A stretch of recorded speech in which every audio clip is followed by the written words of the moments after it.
It wasn't meant for me to hear. My phone rang while I was idly browsing through my laptop's endless rows of numbers at my desk. The name of my father appeared on the screen. Dad. Once a statement of warmth, it had become a duty over the years. With a sigh, I hit the answer button. Hey, Dad. Quiet.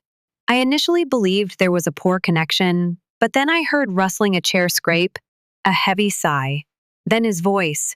She is a failure. She will never be successful. My stomach turned over. With my phone still in my ear, I froze. My mother said, Come on, Greg, in a gentler but no less scathing tone. She is doing well. Doesn't she pay the mortgage? A chuckle. After everything we've done for her, that's the least she can do. Do you believe I'm pleased with her? She was an error that ought never to have occurred, a continual letdown. And she considers herself a success? Please. She will always be considered a joke. An error, a joke. I felt like I had 1,000 paper cuts from the words. My mouth became parched. As the blood drained from my face, my fingers tightened around the phone. They were unaware that I had responded. They believed they were conversing with themselves. Perhaps they were expressing their frustration and reaffirming it. In any case, they were surprised that I heard it. I wanted to end the call. I felt like screaming. Instead, I simply sat there and allowed their words to seep into my weakest, most profound aspects. I was aware of the truth now, even though they had never told me it directly before. I had been trying to prove something to them throughout my life. Buying the house, sending them presents, working late, and moving up the corporate ladder. It didn't matter, though. I would always be a failure to them. With the call still active, I set my phone face down on my desk and gazed at the screen in front of me in blankness. Something changed inside of me at that very instant, in the still hum of my flat. I had no intention of crying. I was going to stop pleading for their blessing. No, I didn't get any sleep that evening. My father's comments kept repeating in my mind as I lay in bed and stared at the ceiling. An error. A joke. The fact that I had secretly been afraid he was correct for years was worse than anything he said. That I would never be sufficient for them, regardless of what I did. However, I had an option. I had two options. I could let their remarks define who I am, or I could finally quit looking for acceptance from those who would never give it. I knew what I needed to accomplish by dawn. My body was heavy as I got out of bed, but my mind was clear and bright. I pulled out my journal, sat at my kitchen table, and prepared coffee. The first step is distance, not just yet. I wasn't going to cut them off entirely. However, I required room. No more check-ins every day. I no longer feel the need to prove myself. I had to take back my life, my time, and my energy. I ignored my mother's stream of missed calls and picked up my phone. She must have noticed that the call had been in progress the entire time. Excellent. Give her that to sit with. Rather, I called Olivia, my closest friend. On the second ring, she answered. Hi, unfamiliar person. Are you all right? My throat constricted as I paused. Not really, I said. She was aware of my parents' lack of warmth and support, but she was unaware of how severe it was. I told her everything, the words, the phone call, and the burden of years of trying to live up to an unachievable standard. There was silence when I was done. Olivia then gave a quick exhale. Whoa, that's terrible. Yeah, but really? I'm happy that you heard it. I scowled. What? Forcefully. Because now you know, she added. You are now fully aware of your position. You can now quit hurting yourself in an attempt to win over those who don't deserve you. I wasn't prepared for how hard her remarks affected me. She was correct. She said, So what are you going to do? I inhaled deeply. I'm done. Speaking it aloud was a liberating experience. I owed them nothing for my accomplishment. My love was not due to them. Furthermore, I had no obligation to provide them with an explanation. I was going to live for myself for the first time in my life. I was going to hold them accountable. They would also be sorry for ever underestimating me. After opting to cut ties with my parents, the first few days were weird. Not because I didn't see them, but since I wasn't burdened by their expectations for the first time. You won't have to wake up to their passive-aggressive texts anymore. I no longer feel the need to prove myself. Nothing but quiet. God, it was a pleasant feeling. Naturally, though, it was short-lived, the initial indications of problem. My mother texted me to start it. Mom, we must speak. Give me a call. I gazed at the display. Can't we talk? Are you all right? We simply must speak as though I owed them my time, my strength, and my whole being. I set my phone aside. She gave a call 1 hour later. I allowed it to ring. Then my dad called. Next up is my aunt. My mother left me a message at the end of the day that began, I don't know what your problem is, and concluded, after everything we've done for you. I also had 6 missed calls. I chuckled. Because this was their reaction, of course. Don't worry, not introspection, just rage that they were losing control of me.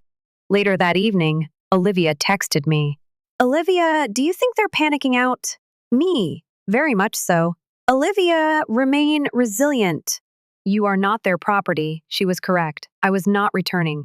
The card of guilt a week went by. Next, 2. At last, my mother left a voicemail that sounded a little different. My dear, I simply don't get what's going on. You refuse to take our calls or reply to our messages. Are you all right? We are concerned for you. Give me a call, please. I could feel the guilt, the force of duty. Then, though, I recalled the call I had heard. She was a mistake that should have never happened. The remorse vanished in an instant. They had no concerns about me. The loss of their punching bag was a concern for them, so I did nothing. At that point, things became ugly. The smear campaign 2 days later, Olivia called me in a tight voice. I just met Noah, your cousin. Your folks are telling everyone that you've lost it, he said. I gave an eye roll. Of course they are. They claim that you experienced a breakdown of some sort, that you're making poor choices and isolating yourself. Translation, I stopped doing what they wanted. Olivia let out a sigh. Pretty much. It was expected. Neither of my parents had ever been one to take responsibility. It couldn't be that they had done something wrong if I wasn't talking to them. No, it had to be because I was erratic, illogical, and self-centered. I anticipated the murmurs, the verdict, the sudden opinions on my life from family members who had previously been distant. What did I not anticipate, though, was the next step. My folks weren't merely upset, they were spiteful. Additionally, they were on the verge of crossing a line from which they would never return. They wouldn't let me leave that simply, and I should have known that. It had been easy enough to ignore the family gossip, the guilt trips, and the calls. However, my parents? They were not the kind to put up with being disregarded. They had been in charge of me all my life, molding me to fit their demands. And I was drifting away now? They were going to show me just how far they would go. A letter was the first step. It's not an email, not an SMS message, an official letter, certified mail, envelope with a formal appearance. The moment I saw it, my stomach turned. Staring at my name printed neatly on the front, I sat at my kitchen table. Whatever was inside, I already knew it wouldn't be good. I opened it anyway. My blood became chilly. It was a court order from my parents. I was being sued. The most inconsiderate case in history. I initially believed I was misreading it. I flipped over the pages and mumbled, "This has to be a joke." However, no. It was authentic. They were saying that I owed my parents money because they had financially supported me for years, and I owed them back for all their sacrifices. $78,000. In fact, I laughed. Aloud.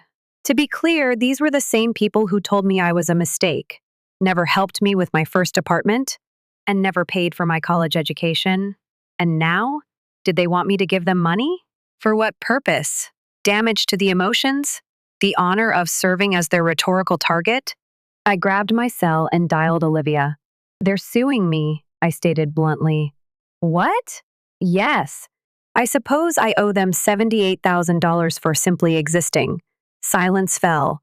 Olivia then swore in the most violent way I had ever heard.